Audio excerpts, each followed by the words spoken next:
Hello students, મજામાં ને? Last લેક્ચરમાં આપણે સંભાવનાના દાખલા ગણતા હતા, બરાબર? હું એક્સ્ટ્રા દાખલો કરાવતો હતો, પણ એ જે તમારી ચોપડી છે એ જ રીતના એક્સ્ટ્રા દાખલા કરાવતો હતો. તો મેં અલગ અલગ પ્રકારના તમને 4 દાખલા ગણાવેલા, બરાબર? હજી હવે બીજી રીતના દાખલા ગણાવું છું. તો દાખલા નંબર 5, એની રકમ છે 2 સમતોલ પાસાને એક વખત ઉછાળવામાં આવે છે. આ પ્રયોગના મળતા શક્ય પરિણામ લખો અને આ પરથી નીચે આપેલી ઘટનાઓની સંભાવના શોધો. બરાબર? 2 સમતોલ પાસા. ગઈ વખતે આપણે જે દાખલા ગણેલા એ કોને લગતા કરેલા? આપણે સિક્કાને લગતા કરેલા, બરાબર ને? એક બાજુ છાપ, એક બાજુ કાંટો આવતું હતું, સિક્કાને લગતા હતા. અહીંયા આગળ શું આવે છે? પાસો. પાસો કેવા આકારનો હોય? લંબઘન આકારનો હોય. એની સમઘન આકારનો હોય પાસો. એની 6 બાજુએ 6 બાજુ ચોરસ હોય અને 6 બાજુ પર અલગ અલગ અંક લખેલા હોય. એક સાઈડ 1 લખ્યું હોય, પછી 2 હોય, પછી 3 હોય, 4 હોય, 5 અને 6 હોય. અત્યારે વેકેશનનો સમય છે, તો ઘણી એવી રમતો છે જેમાં આપણે પાસાનો ઉપયોગ કરીએ છીએ, બરાબર? તો આપણે રમી પણ હશે અને પાસો શું છે એ પણ આપણને ખ્યાલ હશે. તો આવા 2 પાસા ઉછાળવાના છે, બરાબર? એક પાસો હોય એમાં 1 થી 6 અંક હોય, બીજો પાસો હોય એના પર અંકો તો 1 થી 6 હોય. હવે 2 ને ઉછાળે તો એની જે ટોચ ઉપર જે અંક આવે એ આપણે ગણતરીમાં લેવાનું, બરાબર? તો પહેલા આપણે શું કહ્યું છે કે આ પ્રયોગના શક્ય પરિણામ લખો. તો 2 પાસાને ઉછાળી તો શક્ય કયા પરિણામ મળે પહેલા આપણે એ શોધીશું. અને એના પરથી આપણને આ જે 4 પ્રશ્નો પૂછ્યા છે એ 4 અલગ અલગ ઘટના છે એની આપણે સંભાવના શોધવાની છે. તો સૌથી પહેલા શું કહ્યું છે કે પ્રયોગના મળતા શક્ય પરિણામ લખો. તો એ આપણે પરિણામ લખી કાઢીએ, બરાબર? એટલે આ રીતે લખવાનું કે 2 સમતોલ પાસાને એક સાથે અથવા તો એક વખત ઉછાળતા મળતા શક્ય પરિણામો.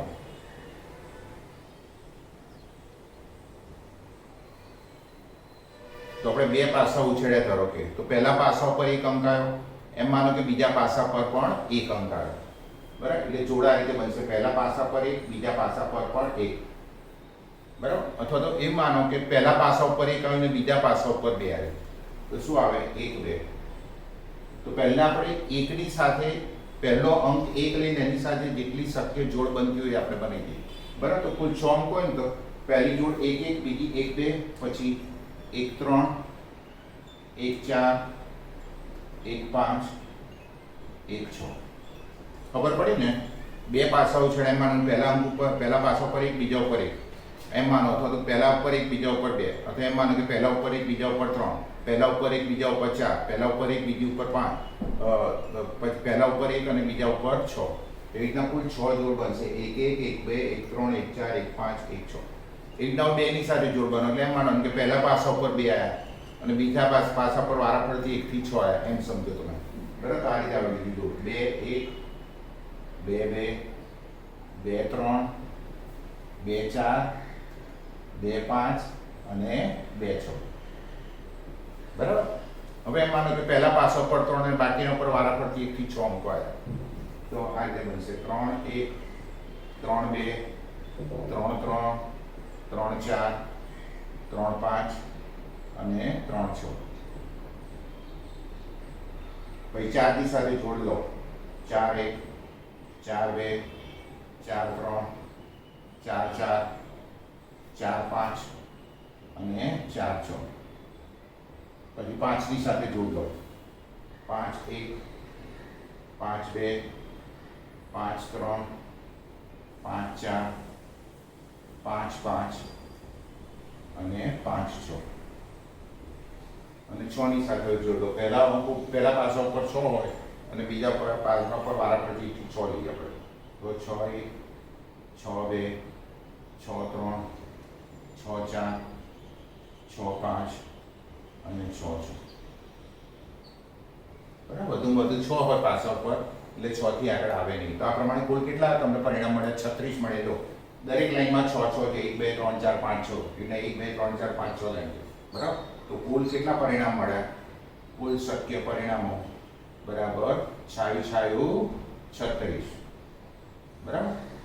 આમ 6 અને આમ 6, તો 6 ગુણ્યા 6 36, કુલ 36 પરિણામ આપણને મળ્યા. હવે એના પછી વારાફરતી આપણને આજે પૂછી છે એ ઘટનાઓની સંભાવના આપણે શોધીશું. ખબર પડી ગઈ ને આટલે સુધી? પહેલું પહેલામાં એ છે એમાં એવું પૂછ્યું છે કે બંને પાસા પરના અંકો સમાન હોય.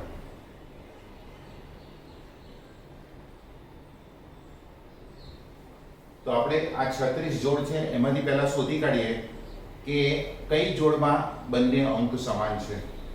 તો પહેલી લાઈનમાં 1 1 આ બે સમાન છે, બીજી લાઈનમાં 2 2 સમાન છે, ત્રીજી લાઈનમાં 3 3 સમાન છે, ચોથી લાઈનમાં 4 4, પાંચમી લાઈનમાં 5 5 અને છઠ્ઠી લાઈનમાં 6 6.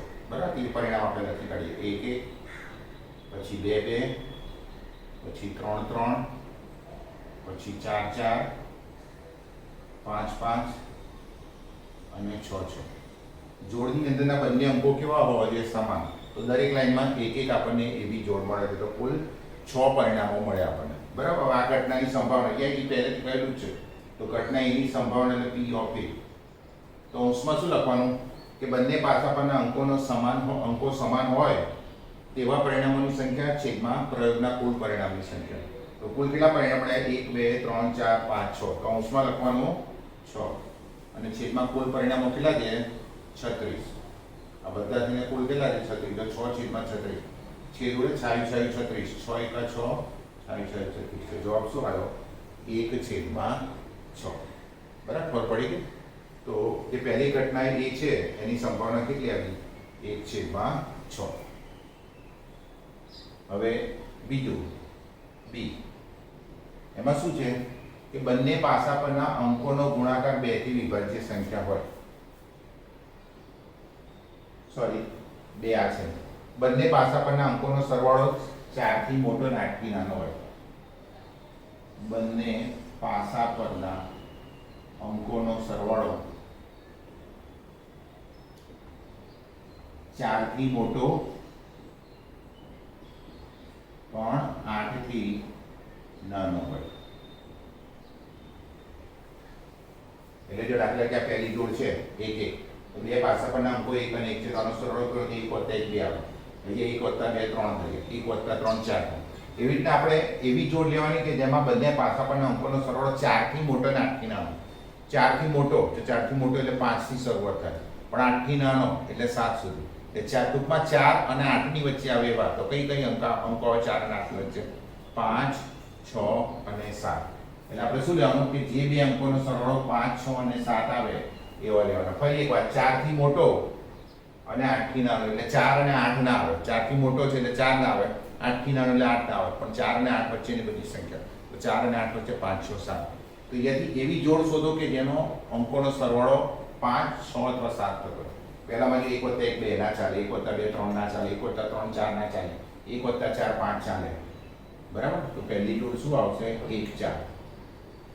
પછી 1 + 5 6 આ ચાલશે. પછી 1 + 6 7 આ પણ ચાલશે. બરાબર. એ પહેલી લાઈનમાંથી 3. બીજી લાઈનમાં જો 2 + 1 3 નાના છે, 2 + 2 4 ના ચાલે, 2 + 3 5 ચાલે. 5 6 કે 7 માં સરવાળો હોય એવી જોઈ લે તો 2 3 આવશે. પછી 2 4 આવશે કારણ કે 2 + 4 કેટલા થાય? 6. અને 2 5 પણ આવશે કારણ કે 2 + 5 કેટલા થાય? 7. એના પછી 2 6 નહીં આવે કારણ કે 2 + 6 કેટલા થઈ જાય? 8. એટલે વધી જાય, ના ચાલે. ત્રીજી લાઈનમાં તો ત્રીજી લાઈનમાં એક તો 3 2 આવશે, 3 + 2 5 થાય. પછી 3 3 આવશે, 3 + 3 6 અને 3 4 આવશે, 3 + 4 7. દરેકમાં 3 3 આવશે. બરાબર. ચોથામાં 4 1 4 2 અને 4 3. 4 1 4 2 અને 4 3.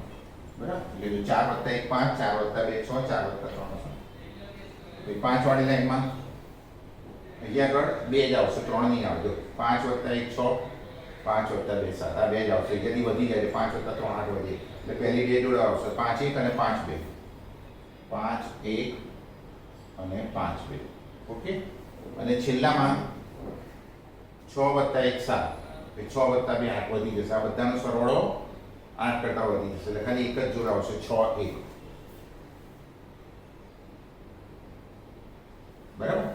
એટલે પહેલી બીજી ત્રીજી ને ચોથી પહેલી 4 લાઈનમાં 3 3 જોડ મળી, પાંચમી લાઈનમાં 2 જોડ મળી અને છઠ્ઠી લાઈનમાં 1 જોડ મળી. બરાબર. તો આ બધી જોડનો તમે સરવાળો કરશો તો 5 6 કે 7 આમાંથી આવશે. કુલ કેટલા પરિણામ મળે આપણને ગણી કાઢીએ તો આપણે 1 2 3 4 5 6 7 8 9 10 11 12 13 14 અને 15 કુલ આપણને 15 પરિણામો મળ્યા. બરાબર. હવે આ ઘટના b ની સંભાવના તો p ઓફ b બરાબર. બંને પાસા પરના અંકોનો સરવાળો 4 થી મોટો પણ 8 થી નાનો હોય તે ઘટના b તેની સંભાવના. તો અંશમાં શું લખવાનું? આજે આપણને 15 પરિણામ મળ્યા એ લખવાના 15 અને છેદમાં કુલ કેટલા પરિણામ છે?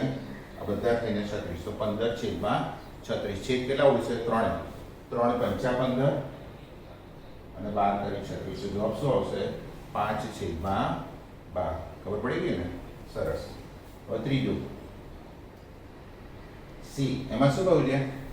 બંને પાસા પરના અંકોનો ગુણાકાર 2 થી વિભાજ્ય સંખ્યા હોય. બંને પાસા પરના અંકોનો ગુણાકાર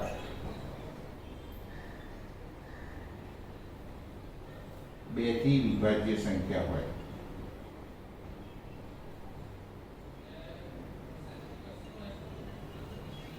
આ બીજામાં સરવાળો કરવાનો તો બે અંકોનો, અહીંયા બે અંકોનો શું કરવાનો છે? ગુણાકાર. અને 2 થી વિભાજ્ય સંખ્યા, 2 થી વિભાજ્ય સંખ્યા એટલે 2 ના ઘડિયામાં આવે 2 4 6 8 10 12 14 18 20 એ રીતે. એટલે ટૂંકમાં બેકી સંખ્યાઓ આવે એવી જોવાનું આપણે. તો કઈ બે સંખ્યાનો ગુણાકાર બેકી થયેલી જોવાનું. આમાં જો આ પહેલું જોઈએ 1 અને 1 1 ગુણ્યા 1 1 તો બેકી સંખ્યા નથી, 2 થી વિભાજ્ય નથી. 1 2 2 બરાબર, 1 ગુણ્યા 2 2 તો 2 થી વિભાજ્ય છે. આ 1 2 આવશે. પછી 1 ગુણ્યા 3 3 ના ચાલે. 1 ગુણ્યા 4 4 હા 4 એ 2 થી વિભાજ્ય છે. 1 ગુણ્યા 5 5 ના ચાલે. 1 ગુણ્યા 6 6 આ 2 થી વિભાજ્ય છે. બરાબર. એટલે ટૂંકમાં ક્યારે તમારે જોવાનું કે બે તમને કૌંસમાં બે સંખ્યા આપી જાય, બેમાંથી કોઈ પણ એક સંખ્યા જો યુગ્મ હોય તો એનો ગુણાકાર યુગ્મ આવશે. બરાબર. તો બંને સંખ્યા અયુગ્મ હશે તો ગુણાકાર અયુગ્મ આવે એટલે 2 થી વિભાજ્ય ના આવે. એટલે આપણે એ જ જોવાનું કે કૌંસની અંદર બે સંખ્યા છે એમાંથી ઓછામાં ઓછી એક યુગ્મ સંખ્યા હોવી જોઈએ અથવા તો બંને યુગ્મ હોય. એ બધાનો ગુણાકાર શું આવશે? 2 થી વિભાજ્ય. એટલે પહેલામાં 3 આવશે 1 2 1 4 અને 1 5. 1 2 1 4 અને 1 6. ફરી એકવાર જો 2 1 2 4 1 4 6 1 6 2 4 6 ત્રણેય સંખ્યા 2 થી વિભાજ્ય છે એટલે કે 2 વડે ભાગી શકાય તેવી છે. હવે બીજામાં જો બધી જ આવશે. કેમ? કારણ કે બધામાં 2 2 2 2 2 2 એક એક યુગ્મ સંખ્યા તો ગુણાકાર બધો યુગ્મ જ થશે એટલે 2 થી વિભાજ્ય થશે. તો આપણે જોઈએ 2 1 2 તો 2 થી વિભાજ્ય, 2 2 4 2 થી વિભાજ્ય, 2 3 6 2 થી વિભાજ્ય, 2 4 8 2 થી વિભાજ્ય. એટલે ટૂંકમાં બધી જ આવશે. તો બીજી લાઈનની બધી જ આવશે 2 1 2 2 2 3 2 4 2 5 અને 2 6. ઓકે. પછી ત્રીજી લાઈનમાં ફક્ત 3 જ આવશે પાછી જે યુગ્મ છે. તો જો આમાં આ યુગ્મ થશે, આ યુગ્મ થશે, ના થશે. 3 2 3 4 અને 3 6. 3 2 3 4 અને 3 6. પછી આ ચોથી લાઈનમાં બધી જ આવશે કારણ કે જો રેખમાં 4 4 છે તો 4 કેમ કે યુગ્મ એટલે બધાનો ગુણાકાર શું થશે? યુગ્મ. તો આ 6 6 આવશે. બરાબર. એટલે હું ટૂંકમાં લખી કાઢું 4 1 4 2 ડેશ ડેશ ડેશ 4 6. ઓકે. પછી 5માં 3 આવશે. ફરી જો 5 ગુણ્યા 2 10 5 6 20 5 6 30. તો 5 2 5 4 5 2 5 4 અને 5 6. પછી છેલ્લી લાઈનમાં બધી જ આવશે જો કારણ કે 6 વિભાજ્ય યુગ્મ છે એટલે બધાનો ગુણાકાર 2 થી વિભાજ્ય થશે. 6 1 6 6 2 12 6 3 18 6 24 6 35 6 40 એટલે 6 1 6 2 એમથી મારીને 6 6. ઓકે. તો કુલ કેટલી જોડ બની? તો જો અહીંયાથી આપણે ગણિત રીતે પહેલામાં 3 બીજામાં 6 આમાં 3 આમાં 6 6 જોડ આમાં 3 આમાં 6 6 આમાં 3 આમાં 6 6. પહેલામાં 3 બીજામાં 6 પહેલામાં બીજા ત્રીજામાં 3 ચોથામાં 6 એ રીતે. તો જો 3 ને 6 9 3 12 ને 6 18 ને 3 21 ને 6 27. એટલે કુલ કેટલી જોડ મળશે આપણને? 27. આ બધાની તમે ગણતરી કરશો તો કેટલી જોડ મળશે આપણને? 27. ઓકે. હવે એ જગ્યાનો અભાવ છે એટલા માટે હું થોડુંક કાઢી નાખું છું એટલે આપણે લખી શકીએ. બરાબર. તો આજે ત્રીજો દાખલો છે એ ઘટના સી છે તેની સંભાવના એટલે P ઓફ C. તો અંશમાં કેટલા પરિણામ આવશે? 27 અને છેદમાં કુલ કેટલા પરિણામ છે? આ બધા 36 27 છેદમાં 36 કેટલા છેદ ઉડશે 9 ઉડશે 9 તરી 27 9 ચોક 36 તો જવાબ શું આવશે 3 છેદમાં 4. ઓકે આ બધી થઈને કેટલી જોડ છે 27 તો એ અંશમાં લખીએ એટલે કુલ પરિણામો 36 27 છેદમાં 36 એટલે 3 છેદમાં 4. અને છેલ્લી ઘટના 4 ડી એમાં શું આપ્યું છે કે બંને પાસા પરના અંકોનો સરવાળો 12 થી મોટો હોય 12 થી મોટો હોય. હવે અંકોનો સરવાળો કરો ને 12 થી મોટો તો પહેલામાં જો 1 + 1 2 1 + 2 3 આમાં સૌથી મોટો મોટી 1 ને 6 છે તો 1 + 6 7 થાય 12 થી નાનો બધામાં આપણે મોટી જ પહેલા ચેક કરીએ. આ બીજી લાઈનમાં સૌથી મોટી 2 6 જોડ છે 2 + 6 8 એ 12 થી નાનો છે. ત્રીજામાં 3 + 6 9 એ 12 થી નાની છે. ચોથામાં 4 + 6 10 એ 12 થી નાની છે. પાંચમામાં 5 + 6 11 એ 12 થી નાની અને છેલ્લી 6 + 6 12 એ એક્ઝેક્ટ 12 છે પણ અહીંયા શું કહ્યું છે સરવાળો 12 થી મોટો હોય તો આમાં કોઈ પણ એવી જોડ નથી કે એ બે સંખ્યાનો સરવાળો 12 કરતા મોટો થાય કે આ બધી જોડમાં સૌથી મોટામાં મોટી જોડ છે 6 6 તો 6 + 6 કરીએ તો પણ શું આવે છે 12 તેની આગળ શું કહ્યું છે 12 થી મોટી તો 12 થી મોટો સરવાળો હોય એવી એક પણ જોડ નથી એટલે આ કેવી ઘટના થઈ અશક્ય ઘટના થઈ તો લખવાનું કે આ અશક્ય ઘટના છે. અને કોઈ પણ અશક્ય ઘટના હોય તેની સંભાવના હંમેશા શું થાય 0. મેં તમને શીખવાડેલું કે અશક્ય ઘટનાની સંભાવના 0 અને ચોક્કસ અથવા નિશ્ચિત ઘટના હોય તેની સંભાવના 1 થાય. તો અશક્ય ઘટના છે તો આની સંભાવના શું થાય 0. તો ડાયરેક્ટ લખી દેવાનું તો P of D બરાબર શું થાય 0. બરાબર ખ્યાલ આવ્યો. તો આ પ્રમાણે આપણે આ બહુ જ અગત્યનો દાખલો છે. અત્યાર સુધી શરૂઆતમાં હું તમને જે દાખલા કરાવું છું એ સૌથી અગત્યની રીતવાળા દાખલા છે એ હું તમને પહેલા કરાવી. તમને દાખલા થોડા મોટા લાગશે પણ આ મોટા દાખલા ગણ્યા પછી બાકીના બધા દાખલા નાના નાના ચોપડીના એ તમને સરળતાથી આવડી જશે. ઓકે લખી લો. ઓકે તો હવે એના પછીનો દાખલો દાખલા નંબર 6. એક આપણે 5મા નંબરનો મોટો દાખલો ભણ્યો. હવે બે નાના નાના દાખલા તમને કરાવું છું. દાખલા નંબર 6 એની રકમ આ પ્રમાણે છે કે પેનના એક બોક્સમાં 135 સારી પેનો સાથે 15 ખામીવાળી પેનો ભેગી થઈ ગઈ છે. બરાબર દેખીને ખબર પડે એમ નથી કે કઈ પેન સારી છે કે કઈ ખરાબ છે. તો તેમાંથી યાદચ્છિક રીતે એક પેન પસંદ કરતા તે પેન ખામી વગરની એટલે કે સારી હોય તેની સંભાવના શોધો. બરાબર આપણે પેન લાવીએ છીએ દુકાનમાં પેન લેવા જઈએ છીએ તો આપણને પેન જોઈને ખબર નથી પડતી કે સારી હા કે તૂટફૂટ હોય તો આપણને ઉપરથી ખબર પડે. બાકી આપણે ખાસ શું પેન લઈએ તો સૌથી પહેલાં આપણે શું ચેક કરીએ છીએ રિફિલ કે આમ 2-4 લીટા કરીને ચેક કરીએ કે રિફિલ બરાબર ચાલે છે કે નહીં. બરાબર રિફિલ ઉપરથી ખબર પડે કે પેન સારી છે કે ખરાબ. બરાબર તો અહીંયા એક પ્રમાણે 135 સારી પેનો એની સાથે 15 ખામીવાળી એટલે કે એની રિફિલ બરાબર ના હોય કે કોઈ પેનમાં કંઈ તૂટફૂટ હોય એવી મિક્સ થઈ ગઈ છે. હવે એમાંથી યાદચ્છિક રીતે એટલે કે જોયા વગર આમ એક પેન કાઢવાની છે. તો એ પેન ખામી વગરની એટલે કે સારી હોય તે ઘટનાની સંભાવના કેટલી. તો સૌથી પહેલા આપણે લખવાનું તો કુલ કેટલી પેનો છે તો 135 સારી પેનો છે અને 15 ખામીવાળી પેનો છે એટલે કુલ કેટલી પેનો થઈ તો બંનેનો આપણે સરવાળો કરી દેવાનો 135 + 15 એટલે 150 કુલ પેન. હવે એમાંથી પેન ખામી વગરની હોય તેની સંભાવના. બરાબર તો પસંદ કરેલી પેન ખામી વગરની એટલે કે સારી હોય એ ઘટનાને આપણે એ કહીએ ખામી વગરની પેન કાઢવાની ઘટનાને કહીએ. તો માટે ઘટના એની સંભાવના એટલે P of A. તો અંશમાં શું લખવાનું ખામી વગરની પેનોની સંખ્યા છેદમાં કુલ પેનો.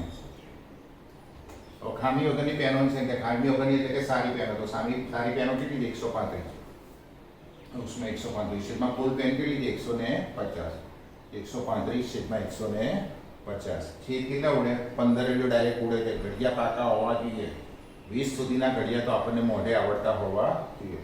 બરાબર તો 15 ઉડે 15 9 135 15 દાન 150 અહીંયા 15 એ 9 15 15 એ 10, 9/10. 9/10 લખો અથવા તો પોઈન્ટમાં લખો તો શું લખી શકો? 0.9. બરાબર? તો ખામી વગરની પેન હોય તે ઘટનાની સંભાવના કેટલી? 9 અથવા તો 0.9. ઓકે. હવે દાખલા નંબર 7, એના પછીનો એ પણ એક નાનો દાખલો છે. એમાં એવું આપ્યું છે કે 3 મિત્રોના સમૂહમાં 2 મિત્રોનો જન્મદિવસ સરખો ન હોય તે ઘટનાની સંભાવના 0.992 છે. તો એ 2 મિત્રોનો જન્મદિવસ સરખો હોય તે ઘટનાની સંભાવના શું? 3 મિત્રો છે, એમાંથી 2 જણા એવા છે કે જેની જન્મદિવસ એટલે કે બર્થડે એક જ દિવસે આવતી નથી. તો એક જ દિવસે બર્થડે ના આવતી હોય તે ઘટનાની સંભાવના 0.992 છે. તો પૂછી છે કે જો તે 2 મિત્રોની બર્થડે એક જ દિવસ એટલે કે જન્મદિવસ સરખો હોય તો તે ઘટનાની સંભાવના શોધો. બરાબર? હવે અહીંયા કરજો કે જન્મદિવસ સરખો ન હોય તે ઘટનાની સંભાવના 0.992 છે. પહેલા લખી આપણે કે 2 મિત્રોનો જન્મદિવસ સરખો ન હોય તે ઘટનાને આપણે પહેલા એ કહીએ. હવે સરખો નથી એટલે આપણે શું કહીશું? એ બાર કહીશું. સરખો નથી, બરાબર? સરખો હોય તો એ, સરખો નથી તો એ બાર. બરાબર? એ બાર એટલે ઘટના જે એ છે એની પૂરક ઘટના. જન્મદિવસ સરખો હોય એ ઘટનાને આપણે એ કહીએ. તો જન્મદિવસ સરખો ન હોય તે ઘટના શું થાય? ઘટના એની પૂરક ઘટના. એના માટે શું લખવાનું? એ બાર લખવાનું. તો તે ઘટનાને આપણે એ બાર કહીએ. એ બાર એટલે ઘટના એની પૂરક ઘટના. તો P of A બાર, જન્મદિવસ સરખો ન તે ઘટનાની સંભાવના એટલે P of A બાર. તો કેટલી આપી છે? 0.992 આપી છે. અને આપણે જન્મદિવસ સરખો હોય તેની ઘટના શોધવાની, તો તે ઘટનાને એ કહીએ કે 2 મિત્રોનો જન્મદિવસ સરખો હોય તે ઘટનાને એ કહીએ. તો આપણે શું શોધવાનું છે? P of A શોધવું છે. તો અહીંયા આગળ આપણે પેલું સૂત્ર વાપરવાનું કે P of A plus P of A બાર બરાબર 1. મેં સૂત્ર લખાયું કે P of E વત્તા P of E બાર બરાબર 1. મેં સૂત્ર લખાયેલું છે તમને આ પ્રકરણ આપણે જ્યારે શરૂ કર્યું ત્યારે. બરાબર? એટલે ઘટના એની સંભાવના વત્તા ઘટના એ ન બને તેની સંભાવનાનો સરવાળો 1. એમાંથી આપણને P of A બારની કિંમત આપી છે 0.992. તો મૂકી દો. P of A વત્તા P of A બાર બરાબર 0.992 બરાબર 1. હવે આપણે P of A શોધ્યું તો પ્લસ 0.992 ને પેલી બાજુ લઈ જાઓ તો શું થઈ જશે? માઈનસ. તો P of A બરાબર 1 ઓછા 0.992. હવે આની બાદબાકી કરવાની કે 1 માંથી 0.992 બાદ કરવાના છે. હવે અહીંયા આગળ જો પોઈન્ટ પછી 3 આંકડા છે, અહીંયા આગળ પોઈન્ટ છે નહીં, એકલો 1 છે. તો આપણે 1 પછી પોઈન્ટ લખવાનું, તો પોઈન્ટ પછી 3 0 મૂકી દેવાના. તો બાદબાકી કરતા હું તમને શીખવાડું. કારણ કે ઘણાને શું કે એક આંકડો પોઈન્ટ વાળો હોય અને એક આંકડો પોઈન્ટ વગરનો, તેના સરવાળા બાદબાકી કરવામાં બહુ ભૂલો થતી હોય. હું તમને સમજાવું કે આપણે 1 માંથી આ બાદ કરવાનું એટલે 1 ઉપર લખવાનું, પણ 1 ની પછી કંઈ નથી. એક પોઈન્ટ શું લખી કાઢવાનું? 0 0 0.